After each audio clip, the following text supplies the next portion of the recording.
Una cultura indígena está siendo empujada hacia la extinción.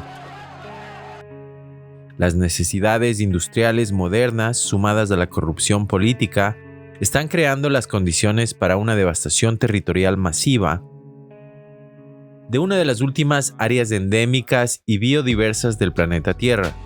Esto implica el desplazamiento del pueblo Shuar, que hasta hace muy poco vivía en el paraíso, según sus costumbres y en equilibrio con la naturaleza. Una naturaleza que será aniquilada de inmediato una vez que se abran las carreteras al público.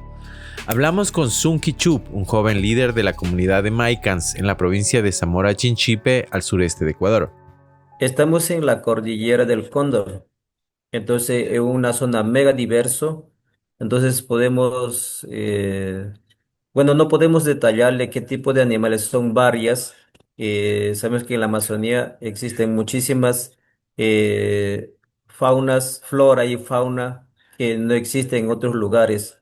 Entonces, tenemos más o menos alrededor de eh, 2000 especies de aves y de animales que no está concretado todavía. Eh, por ello, tenemos un equipo de paraecólogos que están haciendo investigación científica y también los estudiantes de paraecología para identificar todo este proceso, para identificar todos esos animales que existen aquí en la Amazonía. Pero son varias de los mamíferos que tenemos aquí en la cordillera del Cóndor, tratado como pulmón del mundo aquí en el territorio maiquense. Esta situación, disfrazada de progreso, podría convertirse pronto en desplazamiento forzado para todo el pueblo Shuar.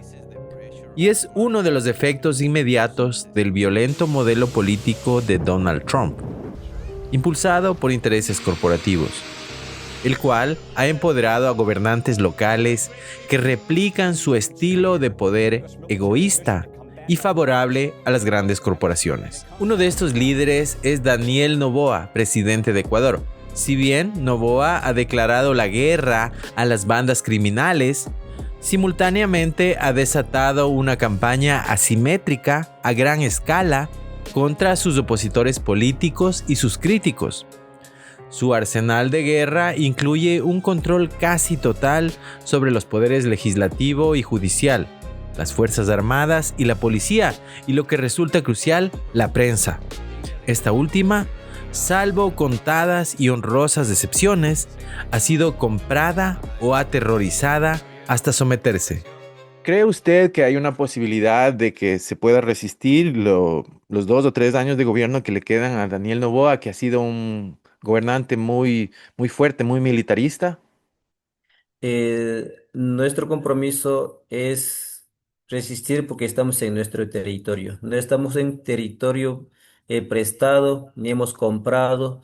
Nosotros somos existentes de aquí. Somos gérmenes de la Amazonía del bosque. Entonces, con lo que nos favorezca el gobierno o no nos favorezca el gobierno, siempre mantendremos eh, activos en nuestro territorio. Y eso ha sido nuestro objetivo y nuestro plan. No necesitamos que cualquier gobierno, un gobierno, nos defienda o nos salga en contra para la explotación, porque siempre están pensando en utilizar la fuerza pública para desalojar.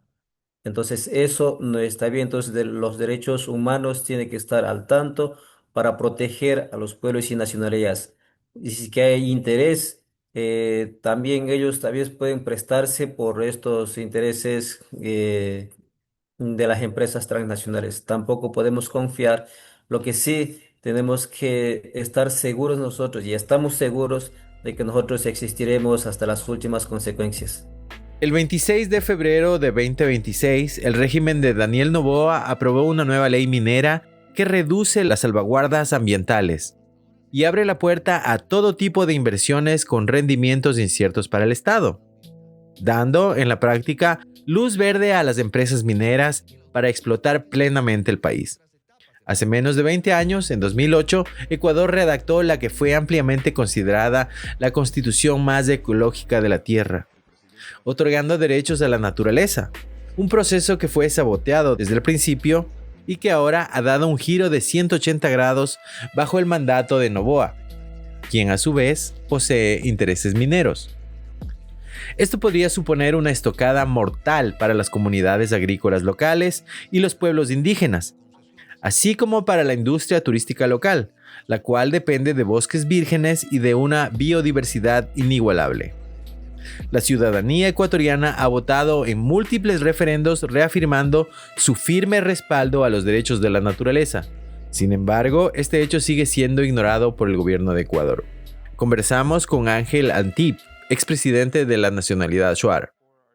La gente que vive en Estados Unidos y Canadá tal vez no se da cuenta de esto totalmente porque donde ellos viven la ley, los jueces y los policías son más o menos predecibles en el sentido de que se apegan en la mayor parte de veces a la ley. Entonces, eso es algo que en Ecuador no es así. En Ecuador la ley es relativa, depende, es muy corrupta y uno nunca sabe con qué se va a encontrar cuando llama a las autoridades o cuando tiene que lidiar con las autoridades. ¿Cuál ha sido la experiencia suya lidiando con las autoridades y con la ley? Bueno, buenas tardes, Oscar. Eh, Sobre la pregunta que me hace, la verdad es que el Estado nunca está en nuestro lado. El Estado siempre está apoyando a la empresa minera porque son los que han sentado a negociar todas las concesiones mineras. Entonces, ellos las autoridades estatales nunca nos van a favorecer a nosotros. El juez, el fiscal, siempre nos condenan de que nosotros somos los que resistimos, eh, estamos obstaculizando el desarrollo nacional. Por lo tanto, entonces ellos no nos van a favor de nosotros. Pero sin embargo, hay otras autoridades que son intermedias, ¿no? Diré como teniente político, jefe político, el gobernador, ellos son los que un poco amortiguan para que las cosas no se den como como piensa el gobierno. Entonces, en eso nos hemos mantenido, Oscar. Hemos reportado bastante sobre las revueltas populares en Ecuador, campesinas, indígenas, y algunas han sido exitosas, pero hay otras últimamente que ya no han logrado ese éxito, dado que los gobiernos, especialmente Daniel Noboa, es mucho más agresivo, más militarista y está definitivamente del lado de las corporaciones mineras. Em, si uno le junta eso con la corrupción que hay en el país, me imagino que ustedes se sienten contra una esquina, se sienten acorralados. ¿Cuáles son sus perspectivas? Bueno, según las leyes ecuatorianas, nosotros solamente nos han considerado que nosotros coexistimos dentro del Ecuador. O sea, no tenemos esa legitimidad primaria, porque nosotros creemos que nosotros somos asentamientos humanos antes de la constitución del Estado ecuatoriano, por ejemplo, aquí en el Ecuador. Entonces, dentro de las leyes, ellos no nos toman en cuenta de que nosotros existimos muchas de las veces, a pesar de que existen también normas internacionales relativas a los pueblos indígenas cuando ellos debían garantizar la existencia de los pueblos indígenas, más bien están vulnerando esos derechos que nos asisten a nosotros. Entonces, eso no confiamos mucho del gobierno. Las comunidades indígenas suelen ser los primeros objetivos en el proceso global de explotación que se está desarrollando actualmente. Actúan como el canario en la mina de carbón. Mientras luchan por defender sus territorios y bosques, lo que está en juego es de carácter existencial. Si estas comunidades caen, sus tierras caen con ellas. Las consecuencias se extienden mucho más allá de la desaparición de culturas milenarias y la migración forzada de sus pueblos. Bosques nativos enteros, hogar de una biodiversidad única de flora y fauna, son contaminados, fragmentados y en última instancia diezmados hasta la extinción, una vez que comienzan las operaciones mineras, abriendo vías de acceso para madereros y cazadores furtivos. Una de las regiones más conflictivas es Morona Santiago, en Ecuador, cerca de la frontera con Perú, donde el pueblo Shuar Arutam está siendo empujado al límite por implacables intereses mineros. Hace 2 años, The Grayson viajó a la zona para reunirse con las comunidades indígenas que resisten ante un auge global de la demanda de cobre, impulsado en parte por la expansión de los vehículos eléctricos y las nuevas tecnologías que dependen de los minerales que yacen bajo sus territorios ancestrales. Allí descubrimos que una de las estrategias principales de la industria minera es divide y vencerás, una táctica que ha demostrado ser sumamente eficaz. Una comunidad shuar que en el pasado se mantuvo unida en defensa de su modo de vida, se ha ido fracturando gradualmente, a medida que más líderes abandonan la lucha y pasan a engrosar las nóminas de las empresas mineras. Lo que queda es un puñado de pequeñas aldeas que continúan resistiendo la destrucción de uno de los últimos y más biodiversos bosques tropicales endémicos del planeta. Hemos estado luchando ya hace más de 2 décadas en la defensa del territorio o las concesiones mineras en la cordillera del Cóndor. Entonces, por los gobiernos del turno siempre han venido concesionando sin la consulta previa, libre e informada a los pueblos y nacionalidades. Entonces, en vista de eso, han pasado muchas sindicaturas, muchas dirigencias de las comunidades que nunca pudieron resolverlas, pero cada vez los gobiernos del turno van ampliando las concesiones. Entonces, en la actualidad, eh, tenemos ya en mi periodo 6 meses que estoy enfrentando esta situación. Entonces, el el levantar la voz y haber publicado esta vocería, entonces es con la finalidad de que últimamente el presidente de Pueblo Shararutam firma convenios con la empresa Lowell Mineral. Entonces, sin la autorización de las bases, entonces tomando en cuenta de manera unilateral dentro del Consejo de Gobierno firma convenio con la Lowell. Entonces ya no tenemos garantías suficientes para la defensa del territorio. Entonces desde la base, desde las comunidades, hemos levantado la voz para que nos escuche el mundo la preocupación que tenemos nosotros en la defensa del territorio. Entonces, ante el día de ayer, el presidente del pueblo encabezado por este Marcelo Uncuch. Entonces se reúnen dos centros o 2 comunidades, Yavihuaris, que está asentado la minera. Entonces de manera unilateral toman decisiones de que eh, el, el control que estamos realizando en Maiquans, para que no pueda pasar los cargamentos de la empresa minera Lowell, eh, toman las decisiones de utilizar la fuerza o solicitar la fuerza pública para habilitar el paso. Dos, si no logran eso, entonces demandarán a, a las personas que están encabezando, incluyendo la guardia que está en el control. Eso es lo que han manifestado y por tal razón, por esa vulnerabilidad, nosotros hemos levantado esta voz y hemos hecho público este documento para que el gobierno y el mundo puedan tener oídos y los subsidiarios de la empresa Lowell tomen en cuenta que aquí existimos pueblos y nacionalidades. No somos parte de la fauna porque así nos han considerado los gobiernos del turno del Ecuador.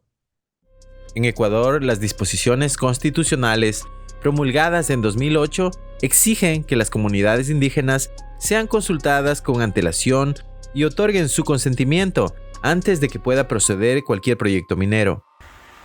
Estos asentamientos mineros se encuentran ubicados dentro de un territorio más amplio que pertenece al pueblo shuar. Inicialmente, las concesiones fueron otorgadas por pequeñas aldeas locales, sin respetar las salvaguardas legales que rigen para la nacionalidad en su conjunto. Más recientemente, esa dinámica cambió. Líderes recién elegidos de la nacionalidad shuar celebraron acuerdos con empresas mineras, dejando aldeas como Maicans en una situación de creciente aislamiento. Como resultado, las empresas mineras buscan ahora acceder a sus operaciones a través de un camino que atraviesa Maicans, un acceso que la comunidad ha decidido bloquear. El conflicto surge del intento de esa aldea shuar de ejercer control sobre su territorio, tal como lo garantiza la ley, aun cuando ello implique oponerse a las decisiones tomadas por el propio liderazgo de su nacionalidad y enfrentarse a intereses mineros decididos a pasar por alto dicha autoridad. Entiendo que parte del problema es económico, no solo es una lucha por supervivencia, sino es una lucha económica, porque los pueblos que se vendieron a la minera, ellos reciben miles de dólares, mientras que los pueblos que están resistiendo a la minera no reciben dinero y es más, tienen que lidiar con un montón de problemas que les cuestan dinero. Entonces, ¿cómo es ese aspecto? Bueno, la lucha aquí es para conservar nuestro territorio, porque aún tenemos mucho que hacer con el territorio. Un bosque intacto, los recursos todavía no explorados y no explotados. Entonces, la gente equivocada y confundida, eh, acostumbrado al facilismo, han cogido la plata de manera fácil y quieren aprovechar los recursos que estén en subsuelo. Más bien nosotros estamos queriendo y estamos haciendo la investigación científica para demostrar al mundo todo lo que existe en esta biodiversidad. Cuando fuimos a Ecuador a filmar un documental sobre estos temas hace 2 años, visitamos un lugar que se llamaba San Rafael en Imbabura, si no me equivoco. Y en ese lugar había un control absoluto de la minera. Se suponía que son dueños de las cortes, de la policía, de la prensa, e incluso tienen controles en las rutas donde guardias de la minera vigilan y se enteran quién entra y quién sale y cuándo y por qué. ¿Es así en su territorio? ¿Las mineras tienen este tipo de control o ustedes todavía tienen algo de control sobre su propio territorio? La influencia de la minera está avanzando cada vez más. En los municipios, todos los GATS, bueno, el GATS, GAT cantonal ya ha firmado convenio. GAT parroquial de alguna manera tiene beneficios y a las comunidades aledañas que están cerca a las empresas, entonces igual siguen siendo sobornados. La gente está volviéndose más cómodo y más ciego y no se dan cuenta y eso es lo que la empresa le interesa. Y al Estado le interesa que las comunidades cada vez más se vayan dividiendo. Entonces, por eso es que nosotros estamos en permanencia lucha para poder lograr. Tenemos que concientizar a los jóvenes, tenemos que seguir ampliando esta discusión y seguir teniendo más enlaces internacionales con diferentes cooperantes que estén a favor de la defensa del territorio y la biodiversidad. Nos pusimos en contacto con la empresa minera que opera en la zona, pero declinaron cortésmente hacer comentarios. Esta es solo una de las muchas compañías de todo el mundo que operan en el área, satisfaciendo los colosales demandas del mercado de cobre, oro y minerales y tierras raras. También contactamos a los representantes de Warins, la comunidad shuar partidaria de la minería que dio inicio a este capítulo de supuesto desarrollo, al permitir la entrada de la empresa minera en el área. Esto a pesar de los deseos de la mayoría de la comunidad shuar y de la Federación Shuar, una organización que el sector pro-minero ahora controla. Tras fijar una fecha para conversar con nosotros, se echaron para atrás y terminaron cancelando nuestra reunión. ¿Han recibido algún tipo de asistencia o ayuda de las organizaciones internacionales de algún tipo? Bueno, por el momento, como comunidad maiquans, no recibimos apoyos económicos para estas luchas, ¿no? Porque todavía no tenemos vínculos, no tenemos alianzas con diferentes organismos, pero recién estamos caminando, hemos optado recientemente a algunos apoyos mínimos, pequeños. Escuché que supuestamente las Naciones Unidas iban a venir a ir a Ecuador para hablar con los Shuar debido a la situación tan grave en la que se encuentran en estos momentos. No sé, todavía eso desconozco. But see, as they come closer, they start laying down their. See, he's laying down his bow and arrow. Un video se hizo viral cuando el naturalista Paul Rosoli, conversando con Lex Friedman, compartió su experiencia al acercarse a una tribu no contactada en la región amazónica del norte del Perú, cerca del territorio Shuar, añadiendo una nueva capa al conflicto implícito que surge cuando se perturba una zona virgen de la selva tropical. You guys are nuts. La afirmación de que la selva y la vida que alberga será aniquilada lentamente no es, en absoluto, un mero producto de la imaginación. Si se vierten sustancias químicas letales en los ríos, todo se verá afectado y perecerá en poco tiempo. Ya contamos con ejemplos de otras zonas en el noreste de Ecuador donde se ha llevado a cabo operaciones mineras y petroleras, y donde las tasas de cáncer se han disparado. Existen innumerables casos, incluido el famoso caso Chevron, que el gigante petrolero perdió, hasta que un tribunal de Nueva York, presidido por el juez Louis Kaplan, revertió el fallo adverso. Recordemos también que la minería es una actividad que por lo general se lleva a cabo en zonas muy remotas, donde supuestamente se mantienen contenidos los productos químicos y los residuos. En este caso, sin embargo, dichos elementos afectarían una vasta red de biodiversidad que abarca tanto a grandes comunidades ancestrales, como los Shuar, como a tribus no contactadas, tal como la que aparece en el video. Esto añade un nuevo nivel de complejidad, dado que las tribus no contactadas, así como las que ya han sido contactadas, como los Shuar, son territoriales y dependen del equilibrio de su territorio para poder subsistir mediante la caza y la recolección de plantas. Al preservar dicho equilibrio territorial, desempeñan también un papel crucial en la conservación de los últimos reductos de selva tropical que aún perduran. Teniendo esto presente, podemos comprender por qué, para los Shuar, la perspectiva de ver contaminadas sus selvas y ríos representa una amenaza existencial. Aquellas comunidades que acceden a permitir las operaciones mineras están, tal vez, ya sea de manera voluntaria o involuntaria, renunciando a su patrimonio cultural milenario y adoptando el estilo de vida occidental, y en cierto sentido tienen derecho a hacerlo. El problema radica en que su territorio se encuentra enclavado en el corazón del territorio Shuar en su conjunto, y es posible que esto no sea una mera coincidencia. Como recordamos anteriormente, la estrategia de divide y vencerás se halla plenamente vigente y funciona. ¿Cómo se siente saber que usted es parte de una de las comunidades más en peligro de todo el planeta y que simplemente lo que están tratando de hacer es luchar por su propio territorio? Bueno, sobre la pregunta que me hace, yo creo que los pueblos indígenas no vivimos, como decía el representante Zunki, no vivimos en un territorio que nos dona el Estado, sino nosotros vivimos donde, en un territorio donde nos han heredado nuestros ancestros. Entonces nosotros creemos que no somos personas ajenas venidas de otro lado. Por lo tanto, nosotros, pase lo que pase, con apoyo del Estado, sin apoyo del Estado, nosotros vamos a continuar existiendo con resistencia. ¿Por qué? Porque nosotros vivimos legalmente, legítimamente en nuestro territorio. Entonces, consideramos que vamos a mantenernos tal como pensamos nosotros y también apegados a las normas constitucionales que nos garantizan, ¿no?, el mismo Estado, y también sobre los instrumentos y normas internacionales relativos a los pueblos indígenas. Con eso nos mantenemos. Como usted dice, los Shuar son un pueblo milenario que estaba ahí antes que los españoles llegaran y antes que haya un Ecuador en el mapa.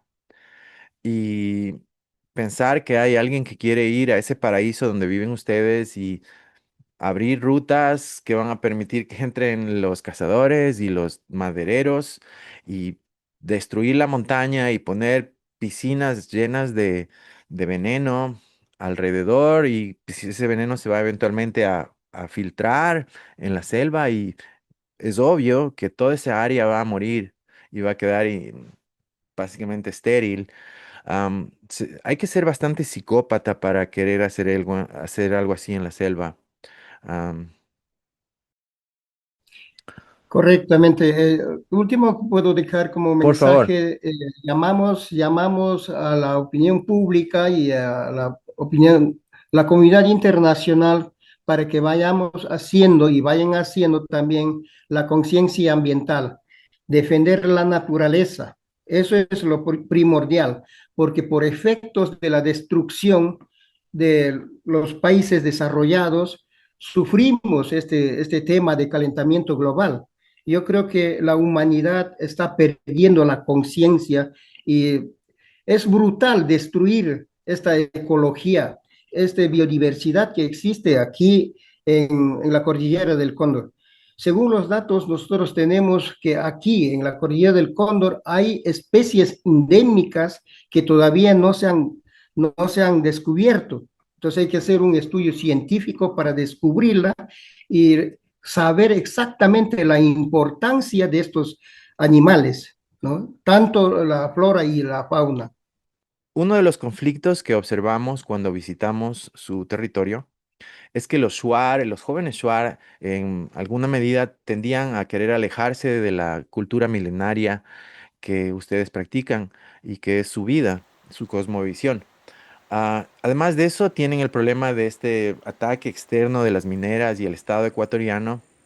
Y además de eso, tienen el problema de esta división interna que ha sido fomentada por las mineras y el Estado ecuatoriano.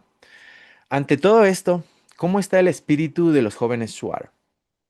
Entonces, lo que decía, que el joven Shuar, actualmente se confundió por tema de la educación dicha. Entonces, cuando entran en las escuelas, cuando entran en el colegio, en las universidades, no les enseñan los valores culturales, los valores humanos. Más bien están enfocados de cómo hacer el desarrollo, entre comillas. Entonces ya van perdiendo muchos valores y por todo eso nosotros en ICONS estamos haciendo todos los posibles de valorar nuestras formas de vida, nuestras costumbres con nuestros jóvenes. Y más antes, trabajamos durante 12 años con la educación alternativa, dejando el sistema ecuatoriano. También estas empresas nos dieron bloqueando todo esto y volvieron nuevamente muchos padres por el hecho de que los hijos no van a tener certificados ni títulos, entonces volvieron nuevamente al sistema. Pero estamos haciendo todo el esfuerzo para poder seguir inculcando y por tal razón hemos creado aquí el turismo comunitario, que son la base fundamental para no olvidarnos. Entonces estamos impulsando como, como el representante de MyCons todos los puntos claves para poder ir valorando nuestra forma de vida como cultura. Al cerrar este informe, tropas estadounidenses ingresaron a Ecuador y el Comando Sur de los Estados Unidos anunció el inicio de operaciones militares supuestamente destinadas a combatir a las bandas criminales, la pesca ilegal y la minería ilegal. Pero las cosas no son como parecen. Esto no es una respuesta a una emergencia, es la implementación de un plan que lleva años gestándose. Un plan sobre el cual hemos informado extensamente aquí en The Gray Zone. Las tropas estadounidenses entraron a Ecuador a pesar de que el presidente Daniel Noboa ya había perdido un referéndum en el que la ciudadanía ecuatoriana rechazó la presencia de tropas extranjeras. Sin embargo, llegado el momento, entraron de todos modos. Su llegada se ve facilitada por un marco legal que se ha ido construyendo discretamente a lo largo de los últimos años. Por ejemplo, en 2022, los presidentes Guillermo Lasso y Joe Biden firmaron un acuerdo que sentó las bases para una amplia asociación en materia de seguridad y una cooperación militar que vemos ahora en efecto. En el centro de este proceso se encuentra el presidente Noboa, quien, tras una serie de desaciertos políticos y económicos, enfrenta índices de aprobación en mínimos históricos.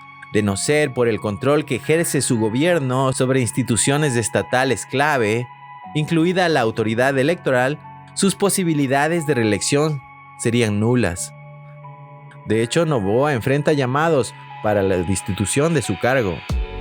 En este contexto, la llegada de las tropas estadounidenses parece ser una maniobra estratégica para apuntalar a Noboa, quien nació en Miami, y estabilizar a su gobierno.